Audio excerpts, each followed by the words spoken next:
Welcome to Peace of Mind for Pet Parents, the podcast by BrightHaven Caregiver Academy. I'm Gail Pope. And I'm Karen Wiley. And together we're here to support you in navigating life with your aging or ill pets. We know how deeply you care for your beloved companions, and we're here to offer guidance, understanding, and resources for this meaningful journey. Each episode, we'll explore topics that address the daily challenges, emotional realities, and choices you face as a pet parent, helping you and your pets find peace, comfort, and joy. Whether it's making sense of a new diagnosis, adjusting to changing needs, or simply seeking a place to feel understood, you're not alone. Thank you for being here with us. Welcome back to Peace of Mind for Pet Parents. I'm Karen Wiley, and this is the second of 4 conversations with our guest, Judith Eve Rosen, a licensed clinical social worker, veterinary social worker, and author of Life After Pet Loss. If you're listening to this, there's a good chance you're already in it, caring for a pet who is aging or ill or moving toward the end of their life. And there's a good chance that grief has already arrived, even though your pet is still here. That experience has a name: anticipatory grief. It is real, it is valid, and as Judith explains, it can actually hold something quietly precious inside it, if we know how to look. In this episode, we also talk about what happens when loss is sudden and traumatic, what it looks like when grief gets stuck, and how to know when it might be time to reach out for professional support. These are conversations I wish someone had offered me years ago. I'm glad we can offer them to you now. Many of the pet parents that Gail and I work with are actually living with grief for weeks or months before their pets die. Yeah. They're caring for an aging or seriously ill animal at home. So I guess I'd like to begin looking at the grief process by starting with anticipatory grief and ask you, I'm curious, how do you see anticipatory grief showing up differently than grief that comes when a loss is sudden? Okay. I'm organizing my head, my response to that, because there's some layers to it.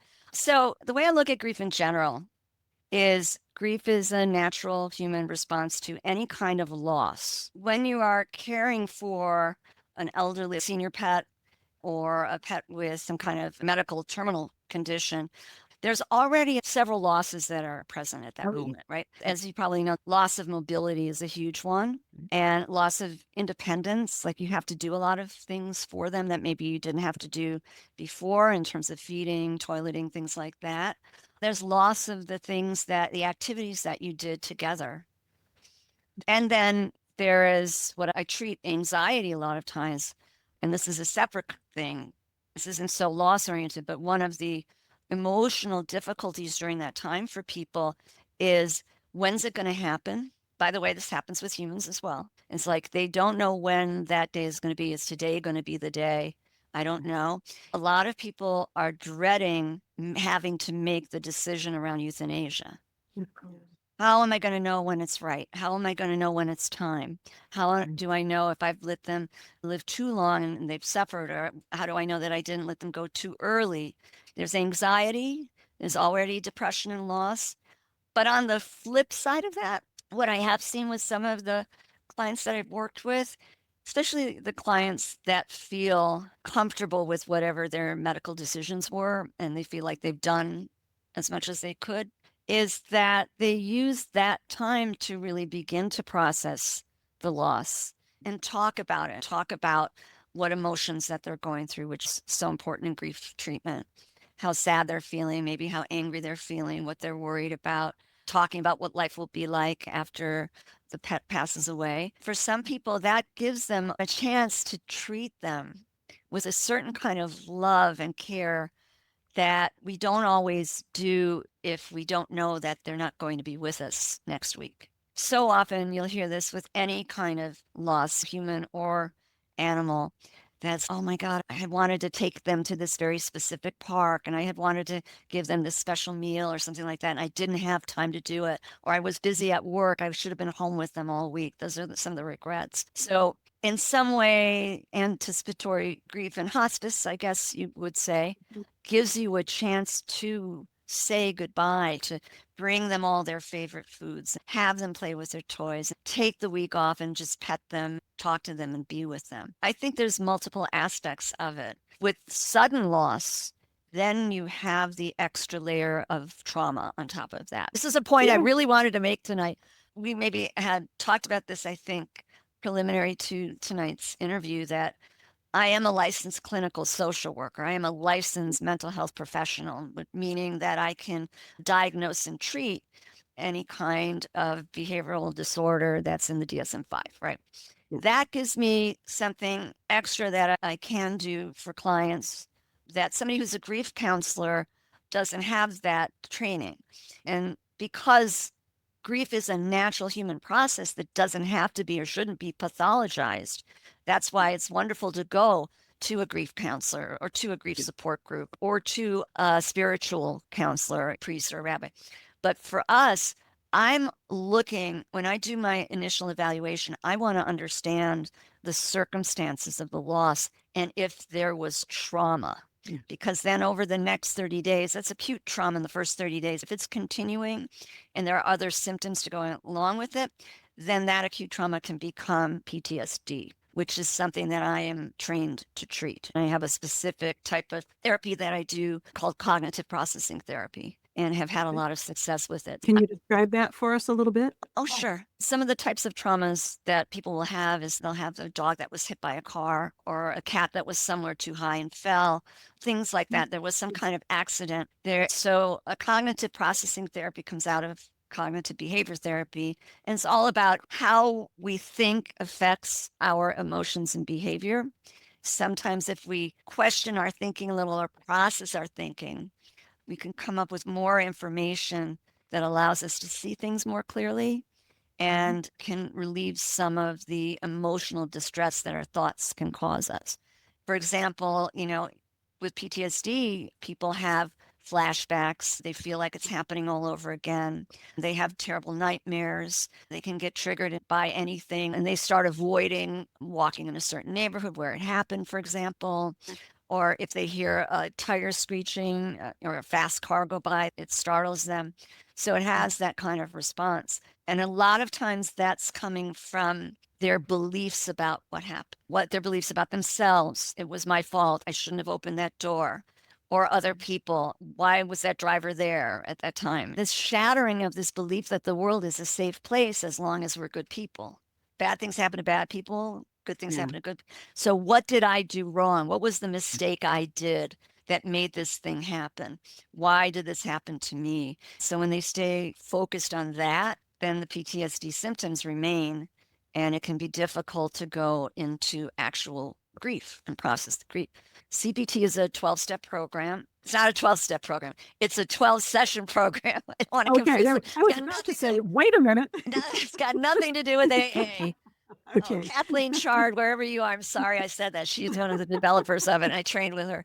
It's a very interesting program, and I've used it in the clinic with adult survivors of childhood sexual abuse and people that have been mugged on a train, for example. So it's really useful. What you're doing is you're not reliving the event, because that's another type of therapy. That's like an exposure therapy that can be done. But what you're doing is you're asking them to look at that event and just tell us why you think it happened and how it's changed how you see the world now. From that, we can elicit the type of thinking that they're going through. Maybe they're thoughts that are in their head over and over again. We call them stuck points, particularly around guilt, as you, I'm sure, know from. Yeah, that's what I was just going to say to you. This is sounding very much aspects of the grief that we hear discussed, because they're not really getting to the grief part. Yes. It's the guilt. Yes. They're so focused on the guilt. They're second guessing everything that they did. They're, with the benefit of 2020 hindsight, 6 months later, they are looking back and saying, I should have done this and I should have done that. Yeah. It just keeps going around, and it's so hard to help them let go of the blame they place on themselves for the decisions they made or didn't make. Exactly. And they leave out the element of chance, and people forget.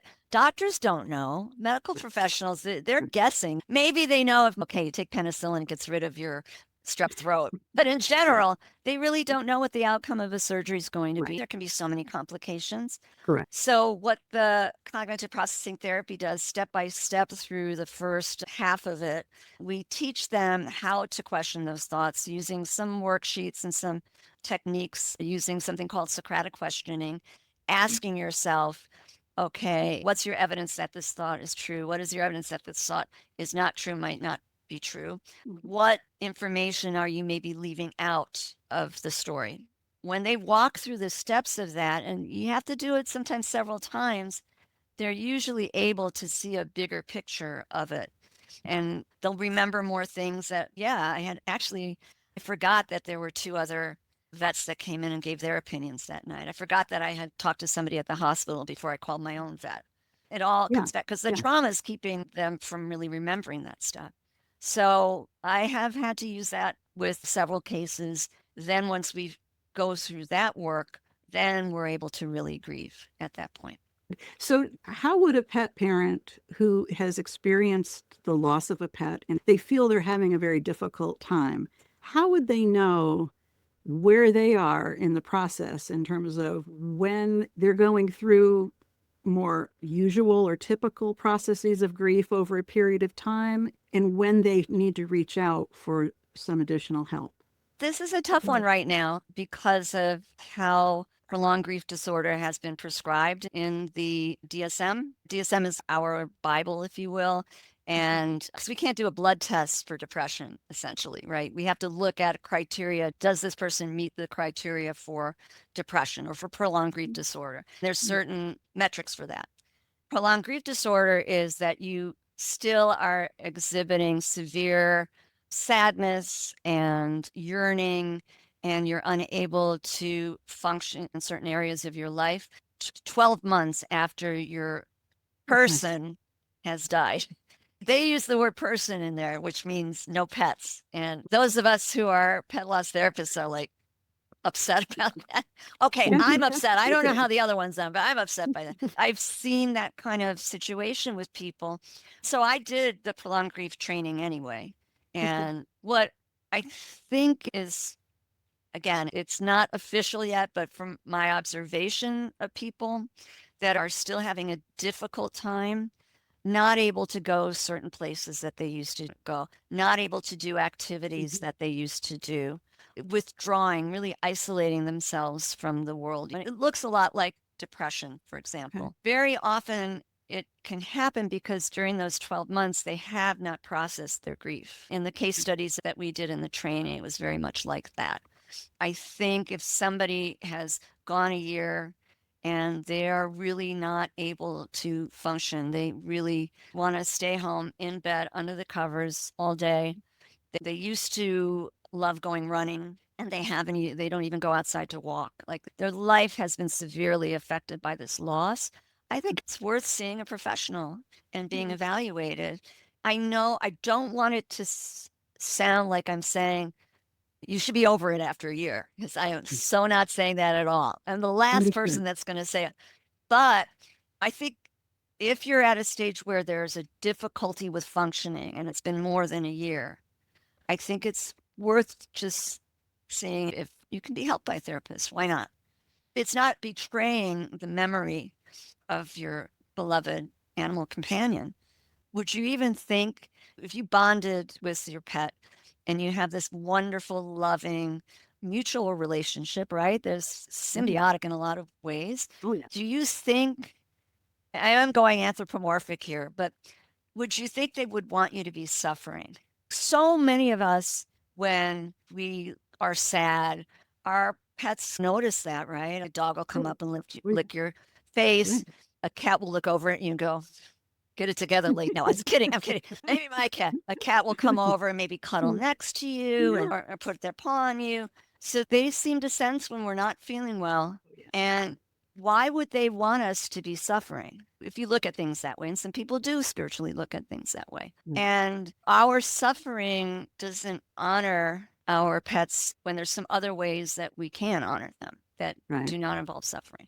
I am, again, If you are set, you will cry. You will have days that the other day I was feeling very sad and really missing Joni, who's the cat that passed away. And that's 8 years ago. Yeah. So there's Yeah. days you're going to cry and you're going to miss them, and you would give anything for them to be with you at that moment. But I think being able to be of service in some way, being able to live your life in some way that for you has meaning, I think that's a better way to honor your pet. Don't want it to sound like I'm saying just get over it, because I'm so not saying that. No, and I'm not hearing you say that. I don't think, or I hope people Okay. wouldn't hear that from what you're saying. I've certainly heard that kind of comment of, I can't get another pet. It hasn't been long enough. It's like they feel that by Yeah. bringing another pet into their life, they're dishonoring in some way. Yeah. Pet who died. Again, it's kind of like the pet who's passed on would probably love for you to have another pet to love in your life. And that decision, I think in the first year, it's definitely such an individual choice, because I have seen clients get a successor animal too soon. It is, of course, and you may have this experience too. That's a question I get asked a lot. When should I get another dog? Should I get another dog? Why are they people telling me I should get another dog? I don't want another dog. So you're all that, right? Some of us can't last very long. I thought after Joni died, I was like, okay, I'm going to give these things to the shelter. I'm going to keep maybe these toys. I'm going to be cat free, see what that's like for the next maybe 6 months. I'll see what that's like. Maybe I'll give money or volunteer at a shelter. I lasted 6 weeks and was running to the SPCA to get a kitten because I couldn't. But some people need longer than that. When they ask me that question, I just suggest some questions to ask yourself. And one of the problems that I do see is when somebody has recently lost an older pet, for example, that they've been with for 9 years or 10 years. Let's say dog. That dog is very well trained and very loving. There's no behavior issues, and they're very sweet, and they come to work with them. They sit at their feet while they're typing, and they shuffle on home with them, and they're all loving. Then they get a puppy, and all hell breaks loose. It's because they're forgetting what puppyhood is like. And Right. they're imagining, oh, I'm going to have another dog that's going to sit quietly at my feet and lovingly sit with me and be so well behaved. Nuh-uh. You've got a Not the toddler with puppy. 4 feet. And so sometimes that can be very disturbing. I did experience that with Riri, because we've talked earlier, she's a tortie. She's got the tortitude, and she was pretty feisty when she was young, whereas Joni was just like a Velcro cat and loved everybody. I brought her to the vet, and she was not a good girl at the vet. Oh, she got kicked out of camp. I forgot. She got kicked out of Camp Feline because she was too spicy, they said. Oh, torties are all going to be spicy. Yeah. But I've since worked with a wonderful animal behaviorist, and I learned that actually I was the problem. I had to change Oh. behavior. Look Right. at that. We're so much better now. But in the beginning, I do remember it's like this feeling like, oh my gosh, she's not Joni. Feeling that kind of angst about that. What did I do? It's not the same. I would never rehome. That's why I worked on myself, essentially. But my point is that I think getting a successor animal is something that you have to think through, and there's no rush to do it. For a lot of folks, foster's a nice interim way, fostering or volunteering at a shelter. I do have to mention one thing that I do have in the book. I talk about people that have a service animal of some kind. In that case, for example, if they are helping them, they help with their mobility, or they're able to help them with certain things around the home, or if they are sight impaired, they can help them be out in the world. They cannot wait. They have to get another pet. There is an agency that supports people with service animals and have their own, I think, loss group for that reason, because it's different. It'd be very different. Yeah. That animal is with them every moment of the day and helps them live their life. So it's a completely different thing. I also address people that work with animals, people in law enforcement or the service. That's their partner. That loss can be devastating too. What I tried to do in the book was consider everybody, which is really hard, but I wanted it to be accessible to all different situations and different people. So that everybody can find themselves at least on a few where they can identify with it. I also talked about how there's other people that your animal encounters during the day, during the month, whatever, that they do also to have a relationship with. If you have a dog walker, I have a cat sitter, neighbors in your building, the groomer, the vets, they all maybe love your pet too and feel the loss. I had a veterinarian that loved Joni, and there were tears in her eyes at the end. It's so interesting that you're bringing that example up because I can go to May 24th Okay. in this book. Wait, I feel like I'm at it. Like, are we going to sing too? You were suggesting that people rehearse a simple explanation of the loss of their animal, because if they are in a situation, just as you're describing, where people are aware of the pet and they're asking about the pet, that could be a very difficult time for you because they can ask when you're not expecting it. To just rehearse a simple explanation and to say, I really don't want to talk about it right now, but thank you. Anyway, as you were talking about that, I was like, I thought that was one of the best pieces of advice in the book, because that is something we can all relate to when we've had pets and lost them. There are other people around who knew that. Yeah, I think what happens is you have a stress response when you're asked, and it brings all that flooding back. When we're in a fight or flight mode, let's say, our executive functioning is a little bit compromised, and it's hard to like create a sentence to say. That's why if you have it stored ready to go, can I tell you where it came from, where I got the idea to do this and help people with it? I used to work in substance use, right? I worked in a rehab, and when we did groups, we would always have a practice in group, like in the middle of November. Can you guess why? What we were practicing related to this? The holidays. Exactly. So we would practice, what are you going to say when somebody offers you a drink at Thanksgiving? And everybody would come and they would practice it. I was like, wow, really, it's actually the same situation where you are under stress and you need to have something rehearsed rather than try to think of it in the moment. This will make you feel more confident and more calm to do it, especially if you can find something that really feels like it can cut the conversation short. I don't really want to talk about it more. People usually respect that. It's hard because here in New York, for example, there's, I think, 500 apartments in the building I live in. And a lot of your neighbors see you with your dog. They may not have seen you for the last 2-3 weeks. And you come in, they're like, oh, where's Joni? And you're hearing that over every doorman, every person in the elevator. This helps them do it. So I'm glad you liked it. Yeah. As I was going through it, that was just such an immediate, practical piece of advice that would help people. That makes me feel good to hear, because I was going for the practical. That's the thing. When you're grieving, you're often not thinking in a practical way. Yeah, of course. You're so overwhelmed with the sadness and the emotion of it all. Reading something that kicks your logical brain for a little bit is a really helpful thing.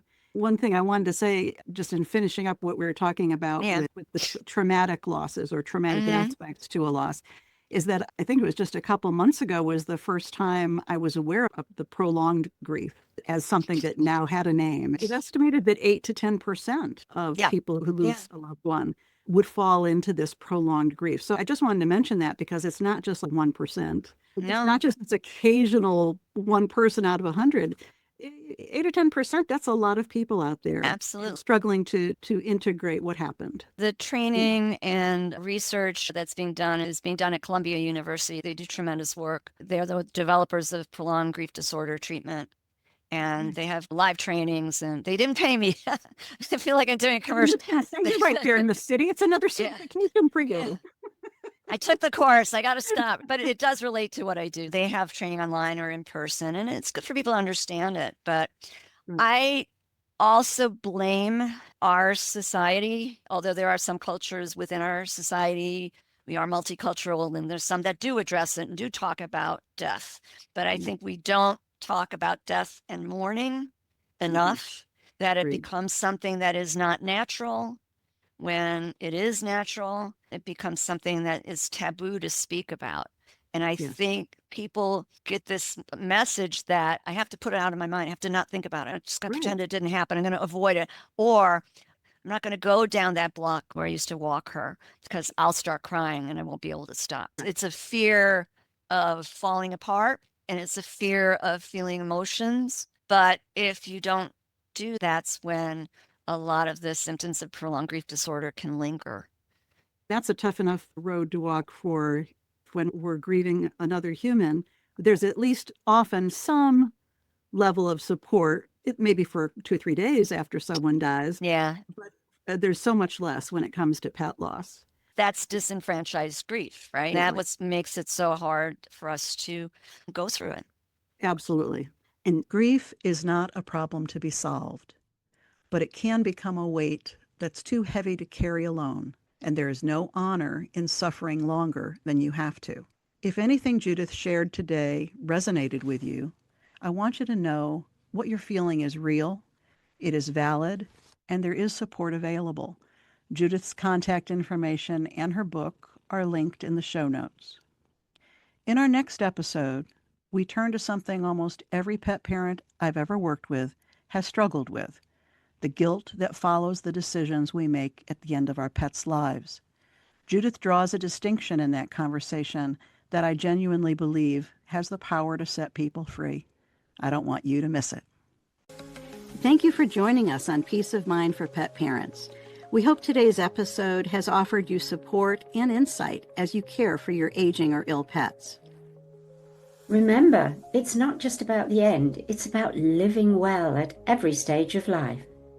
To continue your journey with us, explore more resources at BrightHaven Caregiver Academy's website, brightpathforpets.com, where you'll find guides, assessments, and a caring community of pet parents like you. Until next time, may you and your pets find comfort, connection, and peace in every moment. Take care.